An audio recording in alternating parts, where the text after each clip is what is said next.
ಸರ್ಕಾರಿ ಇದ್ದರೆ ಸುಮ್ಮನೆ ಅಂಥ ಕಾರ್ಯಕ್ರಮಗಳಿಗೆ ದುಂದು ವೆಚ್ಚ ಮಾಡೋ ಬದಲಾಗಿ ನಿರಾಶ್ರಿತರಿಗೆ ಅನ್ನದಾಸೋಹ ಮಾಡಿ ಅನ್ನ ಸಂತರ್ಪಣೆ ಮಾಡಿ ಪುಣ್ಯವಂತರಾಗಿ. ಅಪ್ಪು ಆಸರೆ ನಿರಾಶ್ರಿತರ ಅನ್ನದಾಸೋಹ, ಸೇವೆ ನಮ್ಮದು, ಸಹಾಯ ನಿಮ್ಮದು. ಎಸ್, ನಮಸ್ಕಾರ ವೀಕ್ಷಕರೇ. ಜನನಾಯಕ ಅಪ್ಪು ಟಿ ವಾಹಿನಿಯ ಸಮಸ್ತ ವೀಕ್ಷಕ ಬಂಧುವಿಗೆ ಸ್ವಾಗತ. ನಾನು ಹೊನ್ನೂರು. ಆತ್ಮೀಯ ಸ್ನೇಹಿತರೆ, ಇವತ್ತು ದೃಶ್ಯದಲ್ಲಿ ತಾವು ಕಾಣ್ಬೋದು, ಬಹುಶಃ ಒಂದು ಚಿಕ್ಕ ಶಾಲೆಯಲ್ಲಿ ಇರ್ತಕ್ಕಂಥದ್ದು.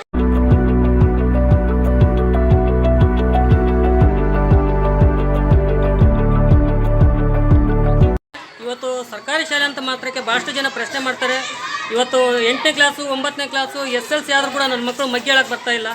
ಏನು ಕಲಿಸ್ತಾರೆ ಸರ್ ಮಾಸ್ಟರ್ಗಳು, ಏನು ಮಾಡ್ತಾರೆ ಸರ್?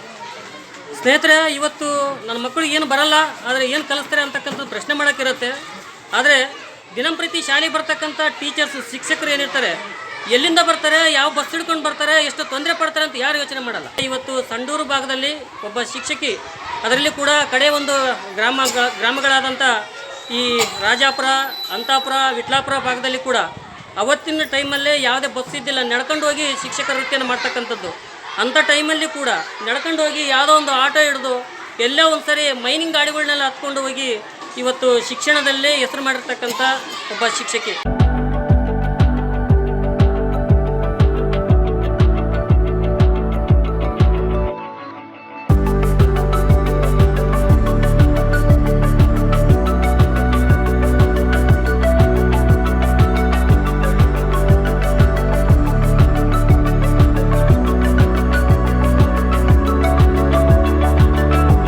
ಬಹುಶಃ ಇವತ್ತು ನಾನು ಬಂದಿರತಕ್ಕಂಥದ್ದು ಸಂಡೂರು ತಾಲೂಕಿನ ಲಕ್ಷ್ಮೀಪುರ ಸರ್ಕಾರಿ ಹಿರಿಯ ಪ್ರಾಥಮಿಕ ಶಾಲೆ. ಒಬ್ಬ ಶಿಕ್ಷಕಿ ಕಷ್ಟಪಟ್ಟೆ ಶಿಕ್ಷಕರ ವೃತ್ತಿಯನ್ನು ಪೂರ್ಣ ಮಾಡಿ ಇವತ್ತಿಗೂ ಕೂಡ ಅದೇ ಕಷ್ಟದಲ್ಲಿ ಸಿಂಪಲ್ಲಾಗಿ ಸರಳ ರೀತಿಯಲ್ಲಿ ಶಿಕ್ಷಕರ ವಯೋನಿವೃತ್ತಿಯನ್ನು ಈಗೂ ಮಾಡ್ಬೋದಾ ಅಂತಕ್ಕಂಥ ತೋರಿಸ್ಕೊಟ್ಟಿರ್ತಕ್ಕಂಥ ಶಿಕ್ಷಕಿ. ಬಹುಶಃ ಇವತ್ತು ದೃಶ್ಯದಲ್ಲಿ ಕಾಣ್ಬೋದು, ಇಬ್ಬರು ದಂಪತಿಗಳನ್ನ ನಾನು ನಿಮಗೆ ತೋರಿಸ್ತಾ ಹೋಗ್ತೀನಿ.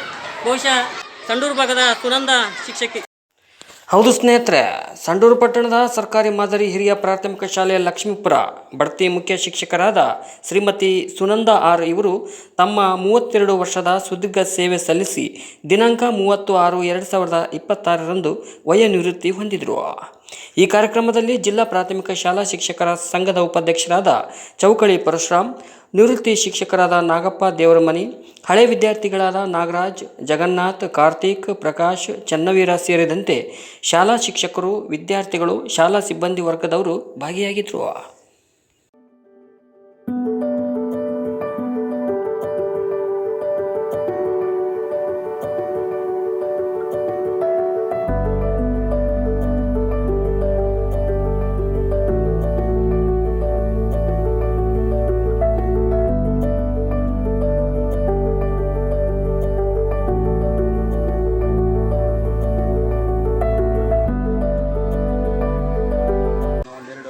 ಶಾಲೆ ನಾನು ಹಳೆಯ ವಿದ್ಯಾರ್ಥಿ, ಹಾಗಾಗಿ ಒಂದೆರಡು ಅನಿಸಿಕೆಗಳನ್ನ ಹೇಳೋದಕ್ಕೆ ನಾನು ಇಷ್ಟಪಡ್ತೀನಿ. ನಾವಿಲ್ಲಿ ಸ್ಕೂಲು ನಮ್ಮ ಶಿಕ್ಷಣ ಪ್ರಾರಂಭ ಮಾಡಿದಾಗಲೂ ಅವರಿಲ್ಲಿ ಜೊತೆಗಿದ್ದರು. ಇವತ್ತು ಅವ್ರ ಶಿಕ್ಷಣ ವಯೋವೃತ್ತಿ ಹೊಂದಬೇಕಾದ್ರೂ ಕೂಡ ನಾವು ಅವ್ರ ಜೊತೆಗಿದ್ದೀವಿ. ಅಂದರೆ ಒಂದು ಗುರು ಶಿಷ್ಯರ ಸಂಬಂಧ ಇದು ಯಾವತ್ತೂ ಕೊನೆಯಾಗಲಾರದ ಸಂಬಂಧ. ಯಾರಾದರೂ ತಂದೆ ತಾಯಿ ಒಂದು ಸರಿ ಆಶೀರ್ವಾದ ಮಾಡ್ತಾರೆ, ಬಟ್ ಆದರೆ ನಾವು ಶಾಲೆಯಲ್ಲಿ ಒಂದು ಸರಿ ಬಂದು ಗುರುಗಳ ಹತ್ರ ನಾವು ಸೇರ್ಕೊಂಡಿದ್ದೀವಿ ಅಂದರೆ ನಾವಿರೋವರೆಗೂ ಕಂಡಲ್ಲೆಲ್ಲ ನಮಗೆ ಆಶೀರ್ವಾದನೆ ಮಾಡ್ತಿರ್ತಾರೆ. ಹಾಗಾಗಿ ಜೀವನದಲ್ಲಿ ಗುರುಗಳಂತ ಅನ್ನೋದು ತುಂಬ ಮುಖ್ಯ. ಆಮೇಲೆ 23 ವರ್ಷದ ಸುದೀರ್ಘ ಸೇವೆ ಸಲ್ಲಿಸಿ ವಯೋವೃತ್ತಿ ಕಾರ್ಯಕ್ರಮ ಇವತ್ತು ನಡೀತಾ ಇದೆ. ನಮ್ಮ ಮೇಡಮ್ ಅವರು ನಮಗೆ ವಿದ್ಯಾಭ್ಯಾಸದ ಜೊತೆಗೆ ಸ್ಪೋರ್ಟ್ಸಲ್ಲಿ ಕೂಡ ಬಂದು ನಮಗೆ ಸಪೋರ್ಟ್ ಮಾಡೋರು. ಗ್ರೌಂಡಲ್ಲಿ ಬಂದು ಶಿಕ್ಷಕಿ ಆಗಿದ್ದರೂ ಕೂಡ ನಮಗೆ ಯಾವುದು ಸ್ಪೋರ್ಟ್ಸಲ್ಲಿ ತೊಂದರೆಗಳಾದರೆ ನಾವು ಸ್ಪೋರ್ಟ್ಸ್ ಫೈನಲ್ಲೆಲ್ಲ ಹೋದಾಗ ಅವರೆಲ್ಲ ಬಂದು ಗ್ರೌಂಡಲ್ಲಿ ನಿಂತು ನಮಗೆ ಫೈಟ್ ಮಾಡಿಕೊಂಡು ಸಪೋರ್ಟ್ ಮಾಡಿದ್ದಾರೆ. ಅದೇ ರೀತಿ ಆ ಸ್ಕೂಲ್ ಡ್ಯಾನ್ಸು ಫಂಕ್ಷನ್ಸ್ ಕಾರ್ಯಕ್ರಮ ಅಂತ ಬಂದಾಗ ಆ ಕಲ್ಚರಲ್ ಆ್ಯಕ್ಟಿವಿಟಿಗಳು ಕೂಡ ನಮಗೆ ತರಬೇತಿಯನ್ನು ನೀಡ್ಯಾರ. ಅವರು ವೈಯಕ್ತಿಕವಾಗಿ ಇಂಡಿವಿಜುವಲ್ ಕೂಡ ನಮಗೆ ತರಬೇತಿಯನ್ನು ನೀಡಿ ಭಾಳ ಸಪೋರ್ಟ್ ಮಾಡಿದ್ದಾರೆ. ವಿದ್ಯಾಭ್ಯಾಸ ಜೊತೆಗೆ ಆಟಗಳ ಜೊತೆಗೆ ಮತ್ತು ಕಲ್ಚರಲ್ ಆ್ಯಕ್ಟಿವಿಟೀಸ್ ಜೊತೆಗೆ ಪರ್ಸ್ನಲ್ ಆಗಿರ್ಬೋದು ಎಲ್ಲ ರೀತಿಯಲ್ಲಿ ನಮಗೆ ಭಾಳ ಸಹಕಾರ ಸ್ಕೂಲ್ ಮಕ್ಕಳೆಲ್ಲ ಅವ್ರ ಮಕ್ಕಳ ಥರ ಬೆಳೆಸಿದ್ದಾರೆ ನಮ್ಮನ್ನ. ಸೊ ಸುನಂದ ಟೀಚರ್ ನಾವಿಲ್ಲಿ ತುಂಬ ಬಡತನದಿಂದ ಓದ್ತಾ ಇದ್ವಿ. ಯಾವುದೇ ರೀತಿಯಾದಂಥ ಸೌಲಭ್ಯಗಳು ಇರ್ತಾ ಇರಲಿಲ್ಲ. ನಾವು ಈ ಪ್ರೈಮರಿ ಶಾಲೆಯನ್ನು ಕಂಪ್ಲೀಟ್ ಮಾಡೋದು ತುಂಬ ಕಷ್ಟಕರವಾಗಿತ್ತು. ಅಂಥ ಸಂದರ್ಭದಲ್ಲಿ ನಮ್ಮ ಮೇಡಮ್ ನಮಗೆ ತುಂಬ ಭಾಳ ಸಹಾಯ ಮಾಡಿ ನಮಗೊಂದು ಸ್ಫೂರ್ತಿ ಕೊಟ್ಟು ಮುಂದೆ ಹೋಗೋಂಥ ಒಂದು ದಾರಿ ಮಾಡಿಕೊಟ್ಟಿದ್ದಾರೆ ಸರ್.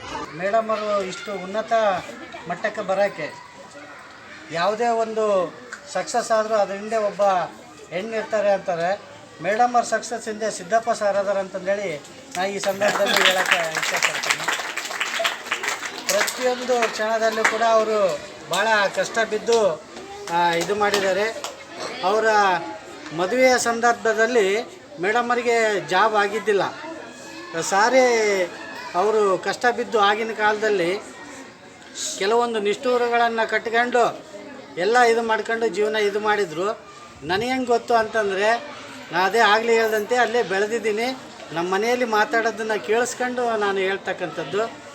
ಅವರು ಕೂಡ ಇವ್ರ ಮಕ್ಕಳನ್ನು ಕೂಡ ಭಾಳ ಚೆನ್ನಾಗಿ ಬೆಳೆಸಿದ್ದಾರೆ.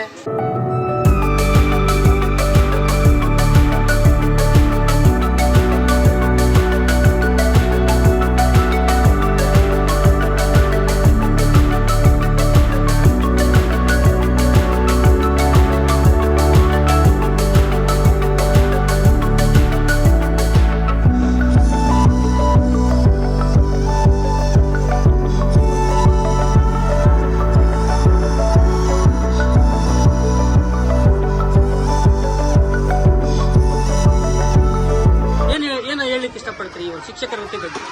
ಏನಿಲ್ಲ, ಖುಷಿ ಆಗುತ್ತೆ. ಇಷ್ಟು ವರ್ಷ ಸರ್ವಿಸ್ ಮಾಡಿದ್ದಾರೆ, ಮಕ್ಕಳಿಗೆಲ್ಲ ಎಜುಕೇಶನ್ ಕೊಟ್ಟಿದ್ದಾರೆ. ಎಲ್ಲರಿಗೂ ಅದೇ ಅಲ್ವಾ ಮೇನ್, ಬೇಸಿಕ್ ಅದೇ ಇಂಪಾರ್ಟೆಂಟ್ ಅಲ್ವಾ. ಸೊ ಅದು ಶಿಕ್ಷಣನೇ ಅವರು ವೃತ್ತಿಯಾಗಿ ತಗೊಂಡು ಎಲ್ಲ ಶಿಕ್ಷಣ ಕೊಡ್ತಾ ಇದ್ದಾರೆ. ಎಲ್ಲ ಎಜುಕೇಟೆಡ್ ಆಗಿರೋ ಚಿಕ್ಕ ಚಿಕ್ಕ ಮಕ್ಕಳಿಂದ ಬೇಸಿಕ್ ಚೆನ್ನಾಗಿದ್ರೆ ನಾವು ದೊಡ್ಡವರಾದ್ಮೇಲೆ ಇಂಜಿನಿಯರಿಂಗ್ ಮಾಡ್ಬೋದು, ಡಾಕ್ಟರ್ ಮಾಡ್ಬೋದು, ಏನಾದರೂ ಮಾಡ್ಬೋದು. ಸೊ ಪ್ರೈಮರಿ ಸ್ಕೂಲಿಂದನೇ ಇದು ಮಾಡ್ತಾ ಇರೋದು. ಹಳೆ ವಿದ್ಯಾರ್ಥಿಗಳು ಕಣ್ಣೀರು ತೆಗೆದು ಹೇಳಿದ್ರು, ಪಾಪ ನಮಗೆ ತುಂಬಾ ನೋವಾಗತ್ತೆ ಸರ್ ಅಂತೇಳಿ. ಬಹುಶಃ ನಿಮ್ಗೆ ಯಾವ ರೀತಿ ಫೀಲ್ ಆಗ್ತದೆ? 50% ಖುಷಿ ಇದೆ, 50% ಬೇಜಾರು ಇದೆ.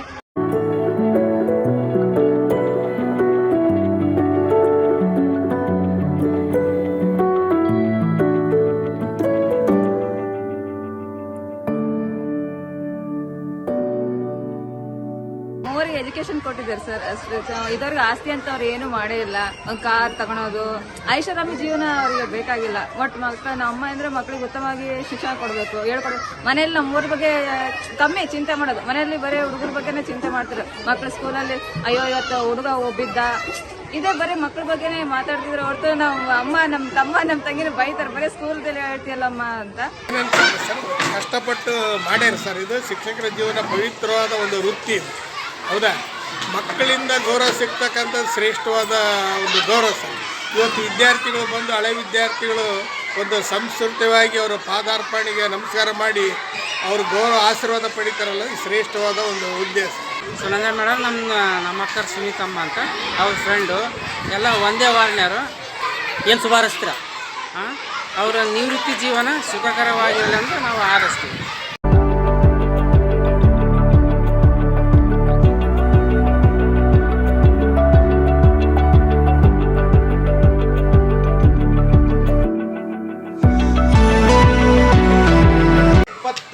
ವರ್ಷಗಳ ಕಾಲ ಸುದೀರ್ಘ ಸೇವೆಯನ್ನು ಸಲ್ಲಿಸಿರ್ತಕ್ಕಂಥ ಶ್ರೀಮತಿ ಸುನಂದ ಮೇಡಮ್ರವರು ನಿಜವಾಗ್ಲೂ ಭಾಳ ಅನೇಕ ಶಾಲೆಗಳಲ್ಲಿ ಕರ್ತವ್ಯ ಮಾಡಿದ್ದಾರೆ.